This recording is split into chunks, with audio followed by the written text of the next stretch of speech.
लोकतांत्रिक शासन व्यवस्था संघात्मक ढांचा, राष्ट्र की एकता और अखंडता, पंथनिरपेक्षता, समाजवाद, सामाजिक न्याय तथा न्यायिक पुनर्विलोकन संविधान के बुनियादी तत्वों में हैं। इसी के साथ साथ ऐसे मौक़ों पर प्रारूपण समिति के सभापति डॉक्टर B.R. अम्बेडकर जी और संविधान सभा के अध्यक्ष डॉक्टर राजेंद्र प्रसाद जी द्वारा दिनांक 25 तथा 26 नवंबर 1949 को भाषण व्यक्त करते हुए जो चेतावनी तथा सावधानी के शब्द कहे थे, आपको स्मरण कराना जरूरी समझती हूँ। डॉक्टर अम्बेडकर जी ने कहा था, मैं महसूस करता हूँ कि संविधान चाहे कितना अच्छा क्यों न हो, यदि वे लोग जिन्हें संविधान को अमल में लाने का काम सौंपा जाए खराब निकले तो निश्चित रूप से संविधान भी खराब सिद्ध होगा।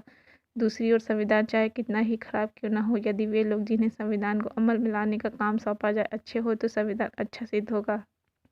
संविधान पर अमल केवल संविधान के स्वरूप पर निर्भर नहीं करता। संविधान केवल विधायिका, कार्यपालिका और न्यायपालिका जैसे राज्य के अंगों पर ये प्रावधान कर सकता है। राज्य के उन अंगों का संचालन लोगों पर तथा उनके द्वारा अपनी आकांक्षाओं तथा अपनी राजनीति की पूर्ति के लिए बनाए जाने वाले राजनीतिक दलों पर निर्भर करता है।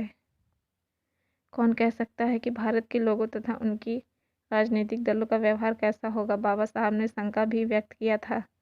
जातियों तथा संप्रदायों के रूप में हमारे पुराने शत्रुओं के अलावा विभिन्न तथा परस्पर विरोधी विचारधारा रखने वाले राजनीतिक दल बन जाएंगे, जो आज सही साबित हो रहा है। क्या भारतवासी अपने देश को पंथनिरपेक्ष से ऊपर रखेंगे या पंथ को देश से ऊपर रखेंगे? मैं नहीं जानता, लेकिन यह बात निश्चित है कि यदि राजनीतिक दल अपने पंथ को देश से ऊपर रखेंगे तो हमारी स्वतंत्रता एक बार फिर खतरे में पड़ जाएगी और संभवतः हमेशा के लिए खत्म हो जाए। हम सभी को इस संभाव्य घटना का दृढ़ निश्चय के साथ प्रतिकार करना चाहिए। हमें अपनी आज़ादी की खून के आखिरी कतरे के साथ रक्षा करने का संकल्प करना चाहिए। ये थे डॉक्टर भीमराव साहब के भाषण। इसी प्रकार डॉक्टर राजेंद्र प्रसाद जी ने अपने समापन भाषण में विचार व्यक्त किया कि संविधान सभा सब मिलाकर एक अच्छा संविधान बनाने में सफल रही है और उनका विश्वास है कि ये देश की ज़रूरतों को अच्छी तरह से पूरा करेगा। किंतु उन्होंने इसके साथ यह भी कहा था कि यदि लोग जो चुनकर आएंगे योग्य, ईमानदार और चरित्रवान हुए तो वे दोषपूर्ण संविधान को भी सर्वोत्तम बना देंगे। यदि उनमें इन गुणों का अभाव हुआ तो संविधान देश की कोई मदद नहीं कर सकता।